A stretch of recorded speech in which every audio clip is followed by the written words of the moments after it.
Hi, my name is Arpit. I am certified personal trainer and sport exercise nutritionist.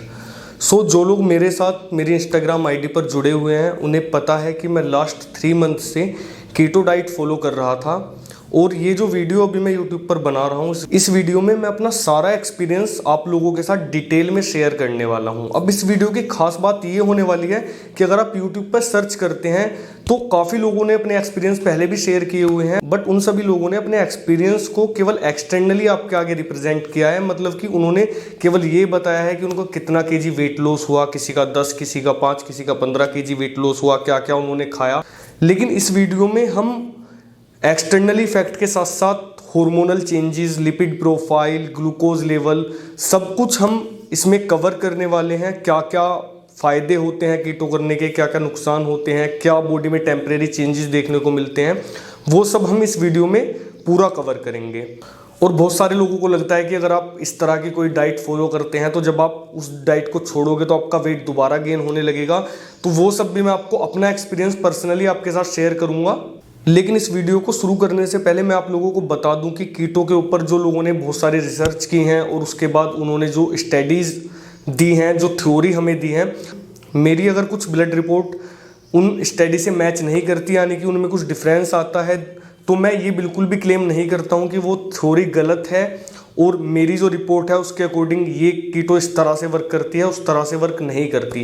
Because जो लोग study करते हैं proper, उनका proper experiment होता है, उनका एक ग्रुप होता है 20, 50, 100 लोगों का, सभी लोग एक साथ कीटो फॉलो करेंगे। फिर उसके बाद वो देखेंगे कि एवरेज लोगों में कितने % लोगों में क्या चेंज देखने को मिला, उसके अकॉर्डिंगली वो एक प्रॉपर स्टडी देते हैं। बट यहाँ पर मैंने अपने इंटरेस्ट के लिए अपनी बॉडी पर, सिर्फ अपनी बॉडी पर ये एक्सपेरिमेंट किया है। हम फर्स्ट पॉइंट पर आते हैं और जानते हैं कि कीटो डाइट क्या होती है और ये किस तरह से वर्क करती है।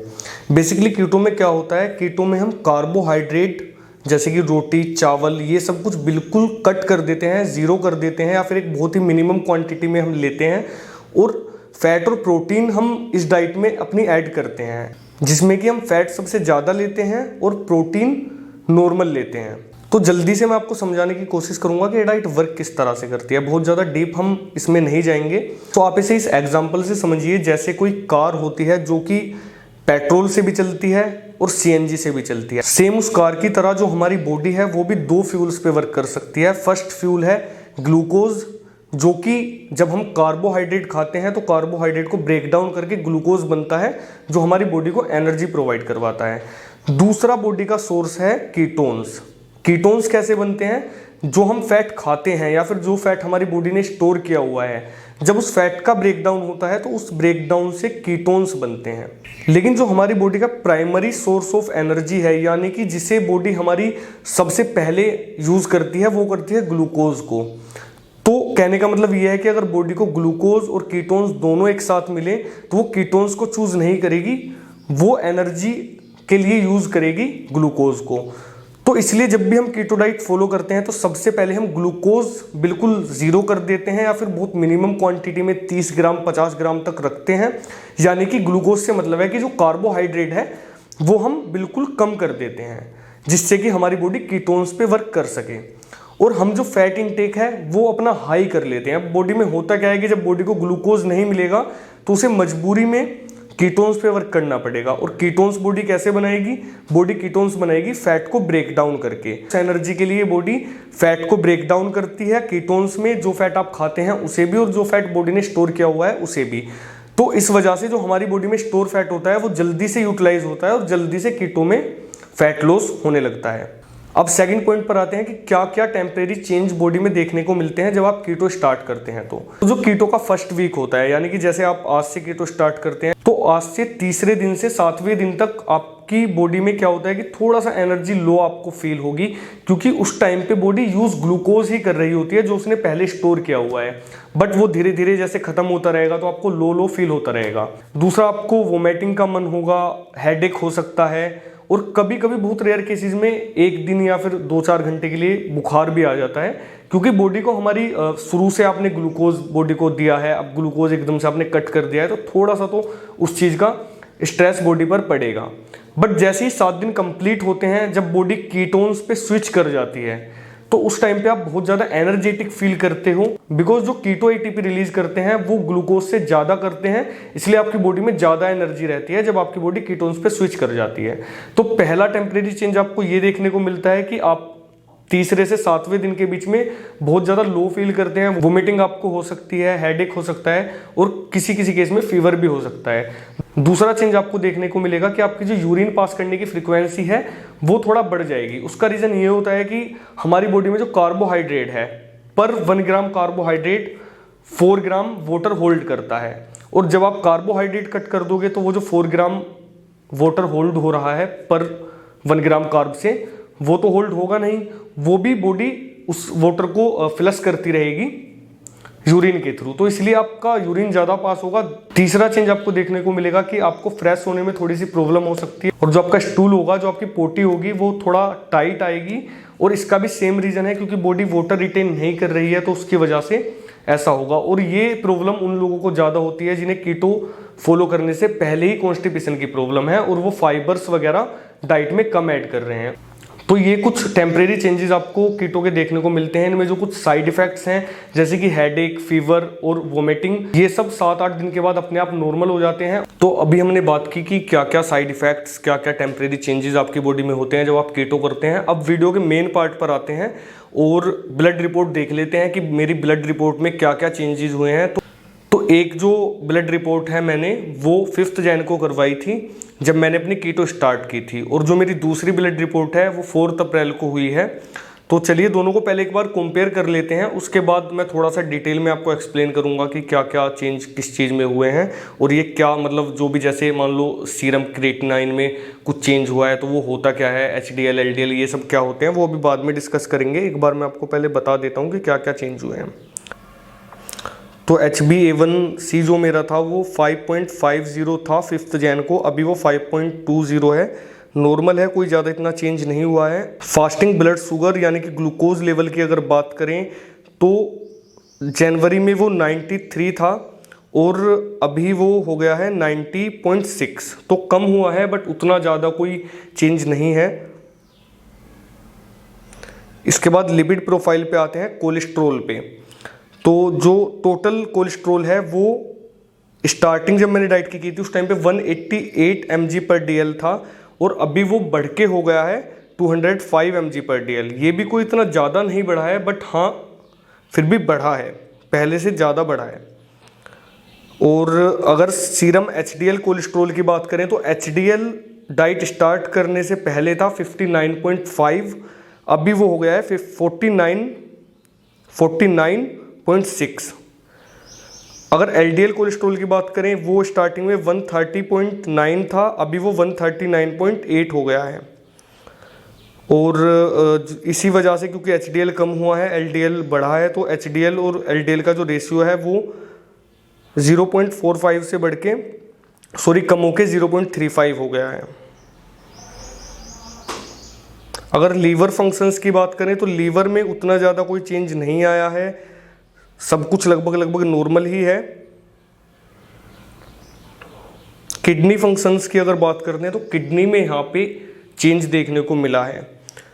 सीरम क्रिएटिनिन जो था वो 0.78 पहले था, अब 0.77 है। ये कम है, ये ज़्यादा नहीं है, मतलब जितनी नॉर्मल रेंज है उससे कम है, तो इससे कोई इतना प्रॉब्लम नहीं है क्योंकि क्रिएटिनिन बाय प्रोडक्ट होता है क्रिएटिन का, तो इससे कोई इतना प्रॉब्लम नहीं है। इसके बाद अगर सीरम क्लोराइड की बात करें वो 99 था, अभी जो पहले कम था अभी वो थोड़ा बढ़ के 103 हो गया है, तो ये भी ठीक है। अब मेन चीज़ जो है यहाँ पे वो है ब्लड यूरिया और ब्लड यूरिया नाइट्रोजन बर्न। तो जब मैंने डाइट स्टार्ट की थी उस टाइम पे मेरा ब्लड यूरिया था 28 mg/dl और वो अभी हो गया है 57 mg/dl। अगर बर्न की बात करें तो बर्न मतलब ब्लड यूरिया नाइट्रोजन, वो स्टार्टिंग में मेरा था 12.8 यानी कि 13 और अभी वो हो गया है बढ़ के 26.7, डबल से भी ज़्यादा। इसके बाद बात करते हैं अगर हम फ्री टेस्टोस्टेरोन की, तो फ्री टेस्टोस्टेरोन यहाँ पे बहुत ज़्यादा मैं इस चीज़ से मतलब मुझे बहुत बुरा लगा कि यार ये कैसे डाउन चला गया, क्योंकि एक्चुअल में ये बढ़ना चाहिए था कीटो डाइट में। बट जब मैंने अपना चेकअप पहले करवाया था उस टाइम पे मेरा ये 20 pg/ml आया था, जो कि नॉर्मल था और बढ़िया था। बट अभी वो बॉर्डर लाइन से भी नीचे चला गया है और वो आ गया है 7.43। इसे देख के तो सच में यार बहुत ज़्यादा बुरा लगा। तो अब इनके बारे में मैं एक बार आपको बता देता हूँ ये क्या क्या चीज़ें होती हैं। मतलब तो अगर कोलेस्ट्रॉल की बात करें, ब्लड ग्लूकोज तो सभी को पता होगा। फास्टिंग ब्लड ग्लूकोज मतलब कि फास्टिंग के टाइम पे जो हमारी बॉडी में ग्लूकोज या शुगर चेक किया जाता है वो। अगर लिपिड प्रोफाइल की बात करें तो लिपिड प्रोफाइल टोटल कोलेस्ट्रॉल हो गया, मतलब कि हमारा कोलेस्ट्रॉल बॉडी में कितना है। उसके बाद HDL जो 59 से 49 गया है। HDL होता है हाई डेंसिटी लिपोप्रोटीन, ये हमारी बॉडी के लिए हेल्दी होता है। तो ये अगर ज़्यादा होगा तो वो हमारे लिए एक प्लस पॉइंट होगा। बट पहले मेरा 59 था, अभी 49 हो गया है, कम हुआ है। तो ये बॉडी के साथ मतलब कि ये इसे एक नेगेटिव पॉइंट में काउंट किया जाएगा। ये बढ़ता तो अच्छा होता और 59 बहुत अच्छा था पहले मेरा, अभी वो 49 काफ़ी कम हुआ है। और अगर LDL की बात करें, LDL होता है लो डेंसिटी लिपोप्रोटीन, ये जितना कम होगा उतना बॉडी के लिए अच्छा होगा। तो ये भी मेरा ये बढ़ा है, तो ये भी मतलब एक नेगेटिव पॉइंट रहा कोलेस्ट्रॉल के साथ। उतना ज़्यादा चेंज नहीं देखने को मिला है, मतलब ऐसा नहीं है कि बहुत ज़्यादा एकदम हाई लेवल पे कोलेस्ट्रॉल पहुंच गया है, बट फिर भी बढ़ा है तो वो सही नहीं है। अगर बन की बात करें, ब्लड यूरिया नाइट्रोजन, तो ये क्या होता है कि जो हमारी बॉडी में मतलब जो हमारी किडनी में ब्लड यूरिया जमा हो जाता है, तो इससे क्या होता है किडनी फेलियर के चांसेस बढ़ जाते हैं। अब इसका क्या रीज़न रहा है वो मैं जानता हूँ, वो हम वीडियो के एंड में मैं आपको बताऊंगा। जब हम फैट लॉस इफेक्ट की बात करेंगे उस टाइम पे मैं बताऊंगा कि किस वजह से मेरा बन बढ़ा है। तो ये जो मैंने आपको बताया ये कुछ मेन चीज़ें थी जिनमें चेंजेस देखने को मिल सकते हैं कीटो करते हुए। क्योंकि अगर ब्लड ग्लूकोज की बात करें तो अगर आप कार्बोहाइड्रेट नहीं ले रहे हो तो आपकी बॉडी में ग्लूकोज नहीं जा रहा है, तो शुगर लेवल आपका कम होना चाहिए जो स्टडीज़ कहती हैं उसके अकॉर्डिंग। कोलेस्ट्रॉल वैसे हम अब कोलेस्ट्रॉल में क्या होता है कि कुछ लोग कहते हैं कि भाई आप ज़्यादा कोलेस्ट्रॉल खा रहे हो, आप फैट ज़्यादा खा रहे हो कीटो में, क्योंकि फैट ज़्यादा खाते हैं तो कोलेस्ट्रॉल लेवल आपका बढ़ेगा।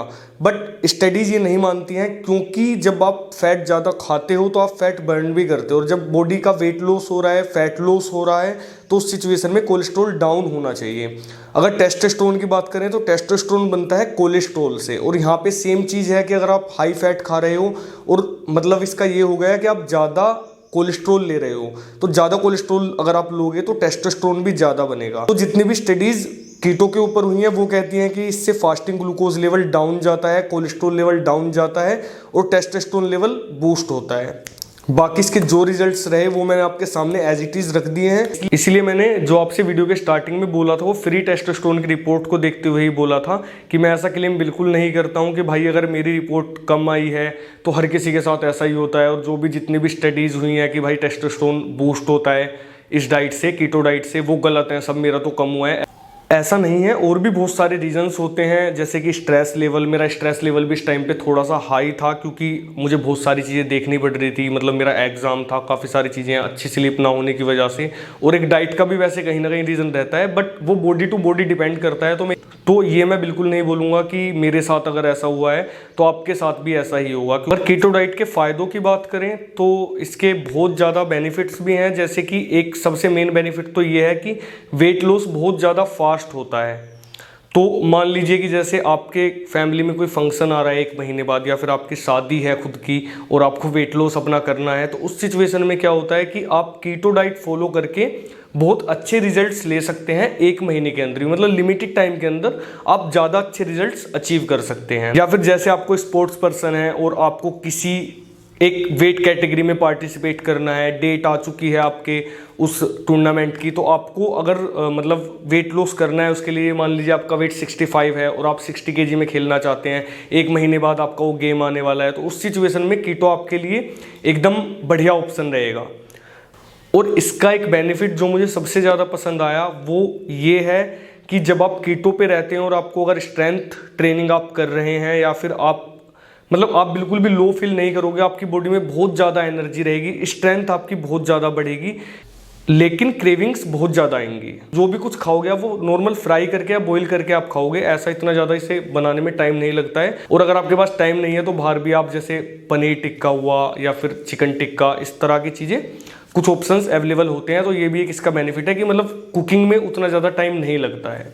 तो अगर बात करें इसके डिसएडवांटेज की तो वो ये है कि कीटो डाइट लॉन्ग टाइम तक फॉलो करना बहुत ज़्यादा मुश्किल हो जाता है, और स्पेशली जो लोग वेजिटेरियन हैं, जो लोग प्योर वेजिटेरियन हैं, उनके पास बहुत कम सोर्स बचते हैं पनीर, दूध, और उसमें भी आपको वे प्रोटीन सप्लीमेंट ऐड करने के 80% चांसेस हैं कि आपको वो ऐड करना पड़ेगा अपनी प्रोटीन की रिक्वायरमेंट पूरी करने के लिए। तो ये सबसे बड़ा डिसएडवांटेज मुझे कीटो का लगा। दूसरा, बहुत ज़्यादा आपको कंट्रोल करना पड़ता है। जैसे आप कैलोरी डेफिसिट डाइट फॉलो कर रहे हैं तो उस सिचुएशन में क्या होता है कि आपके पास ना एक ऑप्शंस होते हैं बहुत सारे, कि आपका आज अगर ये खाने का मन नहीं है तो आप ये खा सकते हो, या फिर कुछ और आप खा सकते हो। बाहर जा रहे हो तो अपना कैलोरीज उतना कट करके कुछ कम खा लो। लेकिन कीटो में क्या है, बहुत ज़्यादा स्ट्रिक्टली फॉलो करना पड़ता है और बहुत लिमिटेड ऑप्शंस होते हैं, और वो लिमिटेड ऑप्शंस भी अगेन केवल उन लोगों के लिए होते हैं जो कि नॉन वेजिटेरियन हैं, जो कि चिकन, मटन, एग्स ये सब खा लेते हैं। जो लोग प्योर वेजिटेरियन हैं उन लोगों के लिए वो ऑप्शंस भी नहीं हो पाते। अब बात करते हैं इसके फैट लॉस इफेक्ट्स की। तो नो डाउट कि fat loss effect keto diet का बहुत ही ज़्यादा औसम है।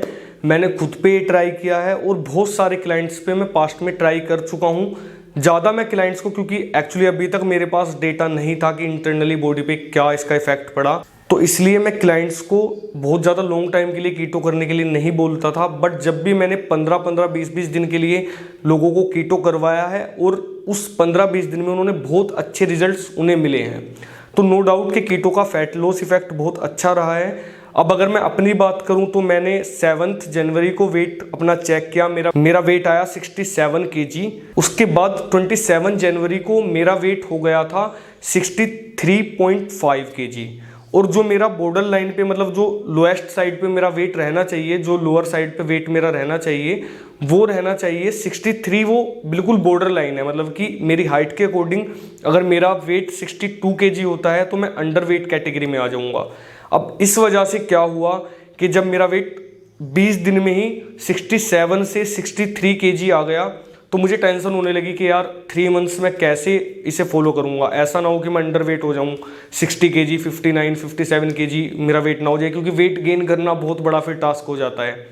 इसीलिए मेरा जो, मैंने भी आपको बताया था जब हम ब्लड रिपोर्ट की बात कर रहे थे, कि ये जो मेरा ब्लड यूरिया नाइट्रोजन जो बढ़ा है उसका क्या रीज़न है वो मैं जानता हूँ। उसका रीज़न यही है क्योंकि मैं कीटो डाइट ब्रेक नहीं कर सकता था 3 मंथ्स तक, और मुझे अपना वेट भी वहाँ पे मेंटेन करके रखना था कीटो के साथ साथ। तो मैंने हाई फैट के साथ प्रोटीन बहुत ज़्यादा क्वांटिटी में अपनी डाइट में ऐड कर लिया था, जिससे कि मैं थोड़ा मसल गेन कर सकूं, और उसका बेनिफिट मुझे एक्सटर्नली हुआ भी। मतलब मेरी बॉडी पहले से ज़्यादा मस्कुलर अभी हो गई है, लेकिन इंटरनली इसका साइड इफेक्ट ये हुआ कि ज़्यादा प्रोटीन इंटेक की वजह से ब्लड यूरिया नाइट्रोजन मेरी किडनी में बढ़ गया। तो इसीलिए मैं हर किसी को रिकमेंड करता हूँ कि अगर आप कोई डाइट फॉलो करते हैं, चाहे आपको वेट लॉस करना हो, वेट गेन करना हो, आप कितने भी फिट हैं, बट अगर आप एक बार डाइट स्टार्ट करने से पहले अपना ब्लड चेकअप करवा लेंगे तो वो आपके लिए ज़्यादा बेटर होता है। लेकिन उससे क्या होता है कि अगर बॉडी में कोई प्रॉब्लम है तो आप उसे हील कर सकते हैं। मतलब कि आप अगर किसी डाइटिशियन के अंडर या फिर किसी न्यूट्रिशनिस्ट के अंडर अगर आप डाइट फॉलो कर रहे हैं तो आप अपने न्यूट्रिशनिस्ट को बता सकते हैं कि भाई मेरा विटामिन D3 लो है, मेरा B12 हाई जा रहा है या फिर लो जा रहा है, तो उसे कैसे कंट्रोल करना है, तो फिर उस चीज़ पे भी हम लोग ध्यान दे सकते हैं। अब दूसरी चीज़ क्या होती है कि लोगों को एक डाउट रहता है मन में कि यार कीटो डाइट में इतना फास्ट वेट लॉस हो रहा है, तो ऐसा तो नहीं है कि मतलब जैसे ही आप डाइट छोड़ोगे तो आपका वेट एकदम गेन हो जाएगा। इस चीज़ के लिए मैंने क्या किया कि जब मेरा कीटो ख़त्म हुआ, मतलब कि 4 अप्रैल को मेरा कीटो ख़त्म हुआ, उसके बाद मैंने लगभग 12 से 14 दिन बहुत दबा के खाया। जो मतलब मेरा मन करा खाने का वो मैंने खाया। चॉकलेट्स खाई, बहुत सारी ड्रिंक, सॉफ्ट ड्रिंक्स यूज़ की, और मतलब केक खाया, सब कुछ खाया। लेकिन उसके बाद भी जब मैंने 12-14 दिन के बाद वेट चेक किया तो मेरा वेट 62.5 समथिंग था जब मैंने 4 अप्रैल को वेट चेक किया था। लेकिन जब मैंने दोबारा उसके 14 दिन बाद, मतलब बहुत सारी चीट डाइट लेके उसके बाद जब मैंने अपना वेट चेक दोबारा किया तो मेरा जो वेट आया वो 61 समथिंग आया। मतलब बढ़ा नहीं, उल्टा घट गया, क्योंकि मैं उल्टा सीधा ऐसे ही कुछ भी जंक खा रहा था। उसमें कोई प्रोटीन ऐसा नहीं था कि मतलब मैं भाई प्रोटीन का ध्यान रख रहा हूँ या फिर मैं कार्ब्स का ध्यान रख रहा हूँ।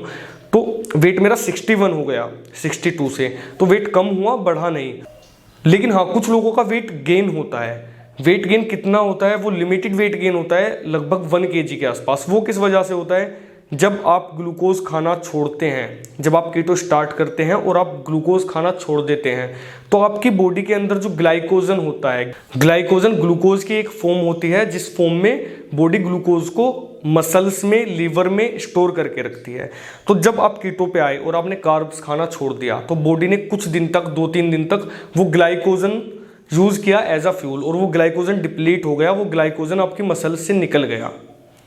अब जब आपने कीटो खत्म की और आप दोबारा कार्ब्स पे आए, जब आपने दोबारा कार्ब लोड किए, तो क्या होगा कि वो ग्लाइकोजन बॉडी दोबारा से स्टोर करेगी मसल्स में, लीवर में, है ना। और दूसरी चीज मैंने आपको बताई थी कि कीटो में वाटर रिटेन नहीं होता है क्योंकि हम कार्ब्स नहीं खाते हैं। तो जैसे ही आप कार्ब खाना शुरू करोगे तो क्या होगा कि बॉडी वाटर रिटेन भी करेगी। तो वाटर और ग्लाइकोजन का वेट वो होता है जो कुछ लोगों में 500 ग्राम तक, 1 किलो तक बढ़ता है, इससे ज़्यादा वेट गेन नहीं होता, उसके बाद स्टेबल हो जाता है। तो मान लीजिए कि आपका वेट 65 kg है, आपने कीटो डाइट की, आपका वेट 60 kg आ गया। उसके बाद जैसे ही आप कीटो डाइट से स्विच करोगे नॉर्मल डाइट पे, तो आपका वेट 60 से दोबारा 61 आ सकता है, लेकिन ऐसा नहीं है कि वो 65 आ जाएगा दोबारा। तो ये था मेरा डिटेल एक्सप्लेनेशन कीटो डाइट के बारे में। आई होप कि आपको वीडियो अच्छी लगी होगी। 3 मंथ्स तक बहुत ज़्यादा मेहनत की है, बहुत ज़्यादा स्ट्रिक्ट रहा हूँ अपनी डाइट पे, तो इसलिए बस आपसे यही रिक्वेस्ट है कि अगर आपको वीडियो अच्छी लगी है, मेरा वर्क पसंद आया है, तो मुझे सपोर्ट कीजिए ज़्यादा से ज़्यादा। यूट्यूब चैनल सब्सक्राइब कीजिए, लाइक कीजिए, वीडियो को शेयर कीजिए, इंस्टाग्राम पे मुझे फॉलो कीजिए। जितना ज़्यादा आप मेरे लिए, मुझे सपोर्ट करने के लिए अपनी साइट से कर सकते हैं, उतना आप मेरे लिए कीजिए। बस ये छोटी सी मेरी आपसे रिक्वेस्ट है। So thank you so much. अगर वीडियो का रिस्पॉन्स अच्छा आता है तो इसी तरह के एक्सपेरिमेंट कैलोरी सरप्लस डाइट पे, कैलोरी डेफिसिट डाइट पे, हाई प्रोटीन, लो कार्ब, इन सब डाइट पे भी करके मैं वीडियोज़ फ्यूचर में भी डालता रहूँगा।